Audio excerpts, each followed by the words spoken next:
Anissa dan Reza adalah pasangan yang dulunya tampak sempurna. Mereka menikah dengan cinta, melewati masa-masa sulit bersama, dan membangun bisnis properti dari nol. Anissa bukan hanya istri yang setia, tetapi juga rekan bisnis yang pintar. Ia membantu Reza merancang strategi bisnis, mencari klien, bahkan mendukung keuangan keluarga saat usaha mereka masih kecil. Namun, seiring bisnis mereka berkembang, Reza mulai berubah. Kesuksesan membuatnya sombong, dan ia semakin sering pulang larut malam dengan berbagai alasan pekerjaan. Anissa berusaha memahami, mengira ini hanya fase dalam pernikahan mereka. Tapi, kecurigaannya mulai tumbuh saat ia melihat perubahan sikap suaminya, lebih sering bermain ponsel, lebih menjaga privasi, dan mulai menghindari kontak mata dengannya. Hingga suatu malam, kebenaran terungkap dengan cara yang paling menyakitkan. Saat Reza tertidur, ponselnya berbunyi. Anissa yang sedang hamil anak kedua, namun belum memberitahu suaminya, mengambil ponsel itu dengan niat baik. Tapi, yang ia lihat membuat hatinya hancur. Pesan dari Bella, "Aku rindu kamu. Sayang, kapan kita bisa menghabiskan malam bersama lagi?" Aku sudah muak harus bersembunyi. Tangan Anissa gemetar.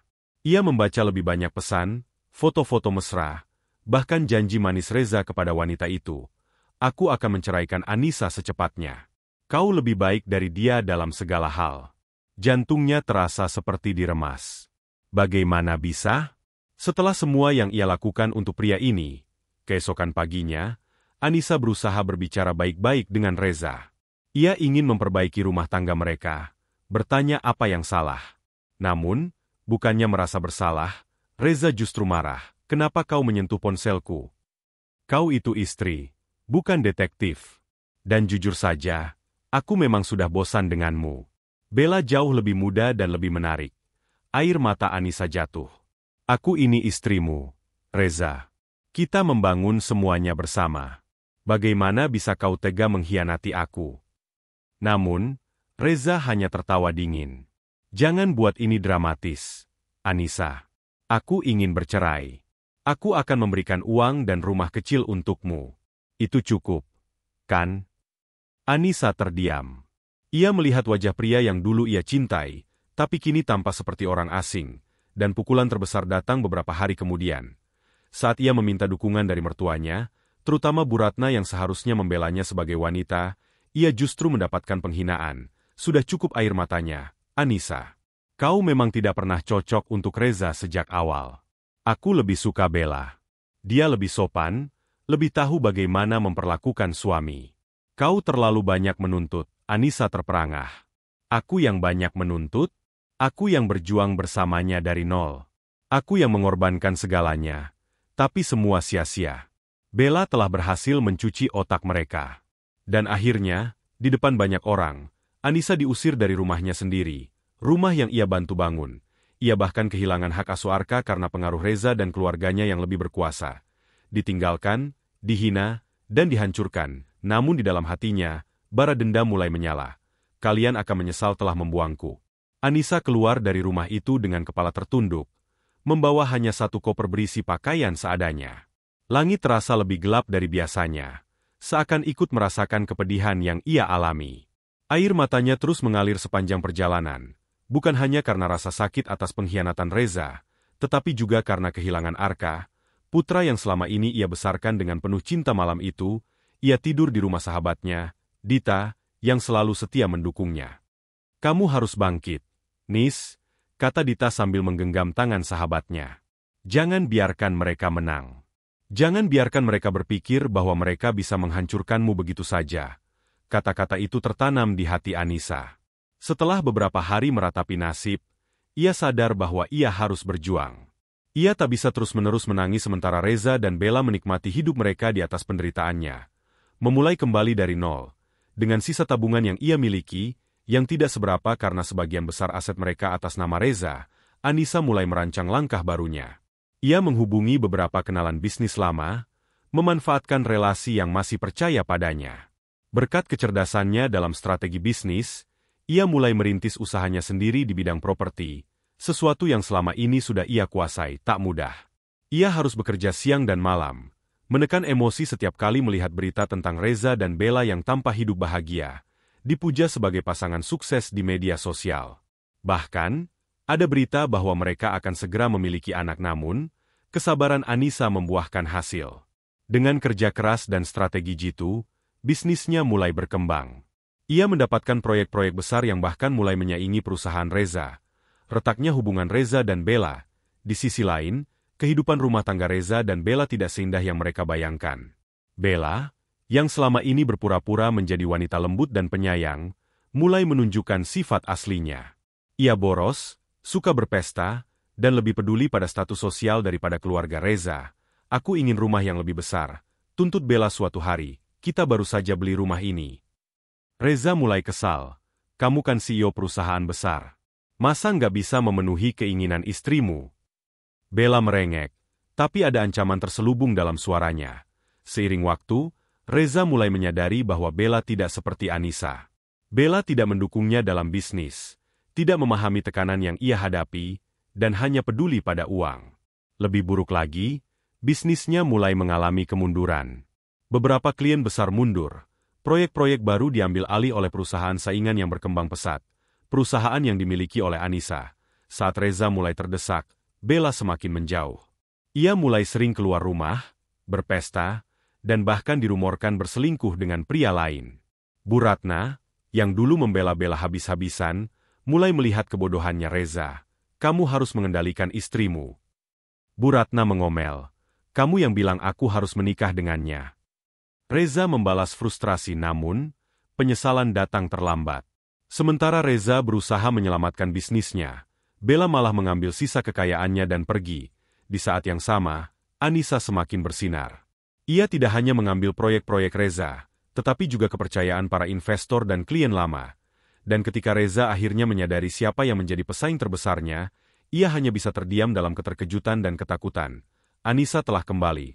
Namun, ini baru permulaan. Perusahaan Reza semakin terpuruk. Investor mulai menarik dana mereka.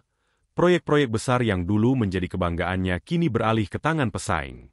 Dan yang lebih menyakitkan, pesaing terbesarnya adalah Anissa dulu. Ia meremehkan mantan istrinya, menganggapnya hanya sebagai pendamping, bukan seorang yang punya kekuatan untuk berdiri sendiri. Tapi sekarang, Anissa bukan hanya berdiri, ia berlari jauh di depan, meninggalkannya dalam kehancuran. Sementara itu, Bella yang dulu ia lulukan sebagai wanita sempurna, kini justru menjadi duri dalam daging.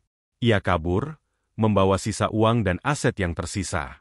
Reza mencoba mencarinya, tapi Bella telah menghilang tanpa jejak. Mungkin sudah berada di pelukan pria kaya lain yang bisa membiayai gaya hidup mewahnya.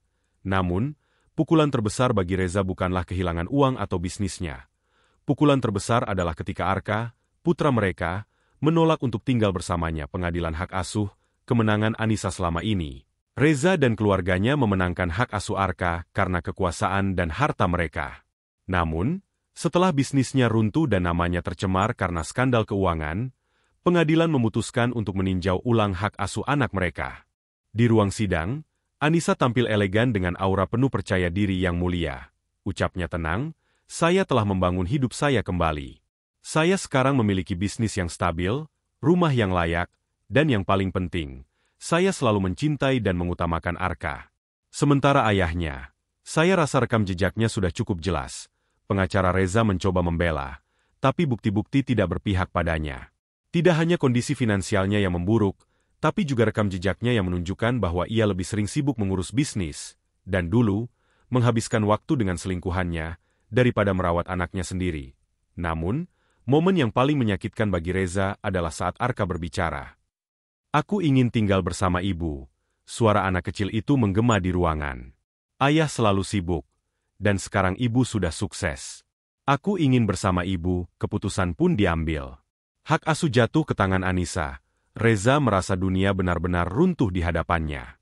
Ia tidak hanya kehilangan bisnisnya, hartanya, dan wanita yang ia pikir mencintainya, tapi juga anaknya sendiri. Di tengah kehancuran itu, Bu Ratna akhirnya menyadari kesalahannya. Ia dulu membuang Anissa demi Bella, percaya bahwa menantu pilihannya lebih baik. Tapi sekarang, ia harus menelan kepahitan akibat pilihannya sendiri. Ia mencoba menemui Anissa, berharap bisa meminta maaf. Nak, bisakah kita bicara? Suaranya lirih, berbeda dari sikap angkuhnya dulu. Anissa menatapnya dingin, lalu tersenyum tipis. Bu, saya sudah memaafkan semuanya. Tapi maaf, saya tidak bisa melupakan. Bu Ratna hanya bisa menundukkan kepala dalam kesedihan. Ia telah kehilangan menantu terbaik yang pernah ia miliki malam itu.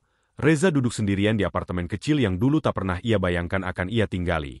Ia melihat foto-foto lama, Anissa, Arka, rumah besar mereka, kejayaan yang dulu ia miliki. Sekarang semuanya hanya kenangan. Saat itu, ia menyadari satu hal. Ia telah menghancurkan hidupnya sendiri dengan tangannya sendiri. Reza mencoba bertahan. Setelah kehilangan perusahaan, harta, dan keluarganya, ia berharap bisa bangkit kembali. Namun, dunia bisnis tak semudah itu. Namanya telah rusak, dan tak ada investor yang mau mempercayainya lagi. Di saat yang sama, bisnis Anissa semakin berkembang pesat. Ia kini menjadi salah satu pengusaha properti paling sukses di kota. Setiap proyek besar yang dulu didambakan oleh Reza kini jatuh ke tangannya. Bahkan, banyak mantan klien Reza yang kini lebih memilih bekerja sama dengannya. Suatu hari, dalam keadaan terdesak, Reza mencoba menemui Anissa. "Aku butuh bantuanmu," katanya, suaranya penuh kepasrahan. Anissa menatap pria di depannya. Dulu, ini adalah pria yang ia cintai. Pria yang pernah ia bantu membangun kerajaan bisnis mereka. Tapi sekarang, ia hanyalah pria yang kehilangan segalanya akibat keserakahannya sendiri. "Kau ingin bantuan dariku?" Anissa mengangkat alisnya. Aku salah. Aku menyesal." Reza mencoba meraih tangan Anissa, tapi wanita itu menarik tangannya dengan tenang. "Reza," Anissa berkata dengan suara lembut, namun penuh ketegasan. "Dulu aku mengemis agar kau tidak meninggalkanku. Aku menangis, memohon agar kau tidak merampas hak asuh anak kita. Dan kau malah membuangku seperti sampah." Reza terdiam, matanya mulai memerah. "Tapi lihat aku sekarang," lanjut Anissa. "Aku berhasil tanpa bantuanmu. Aku sukses tanpa dukunganmu. Kau berpikir aku hanya istri biasa yang tidak bisa bertahan tanpamu. Tapi kenyataannya, aku lebih kuat dari yang kau kira. Aku benar-benar menyesal." "Anissa," suara Reza bergetar. Anissa tersenyum tipis. Sayangnya, penyesalan selalu datang terlambat. Lalu ia pergi, meninggalkan Reza yang berdiri sendirian, tenggelam dalam kehancurannya sendiri. Beberapa bulan berlalu. Anissa kini menjalani hidupnya dengan damai. Ia membangun rumah baru yang luas dan nyaman untuknya dan Arka. Ia memiliki bisnis yang sukses, dikelilingi oleh orang-orang yang benar-benar mendukungnya. Tak ada lagi air mata untuk pria yang mengkhianatinya. Tak ada lagi kepedihan untuk keluarga yang membuangnya. Suatu hari, saat ia berjalan bersama Arka di taman, anaknya bertanya, "Bu, apa ibu bahagia sekarang?" Anissa tersenyum dan mengusap kepala putranya. "Sangat bahagia, Nak," dan untuk pertama kalinya dalam hidupnya, Anissa merasa benar-benar menang.